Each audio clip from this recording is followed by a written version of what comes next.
अरे यार गाइस आज ही मेरा भाई गाली गाड़ी पे बहुत सारी ईंटें रख रहा था और गाइस जैसी ही ईंटें रखी तो गाइस उसको चलाने लगा, वो चली नहीं, इसलिए उस पे लात मार के वहां से चला आया। तो गाइस मेरे पास में आने के बाद मेरे को बोलता है उसको तोड़ दो, तभी गाइस मैं उसका हथौड़ा भी ले लेता हूँ। चलो गाइस उसको तोड़ते हैं। तो गाइस मैंने गाड़ी की कंडीशन देखी, वो तो सही नहीं थी। चलो गाइस इसको तोड़ते हैं, तो इसलिए मैं हथौड़ा भी लेके आ गया। और गाइस चलो इसको तोड़ते हैं। उससे पहले वीडियो पे नए हो तो वीडियो को लाइक करके चैनल को सब्सक्राइब करो। सब्सक्राइब करते ही मैं इसको तोड़ दूंगा।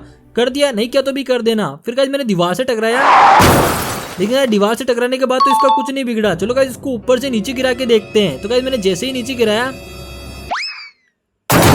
तो गाइस ऊपर से नीचे गिराने के बाद भी इस गाड़ी का कुछ नहीं बिगड़ा। चलो गाइस इससे तो काम चलने वाला है नहीं। चलो गाइस इसको हथौड़े की मदद से आज पूरा ही तोड़ डालते हैं।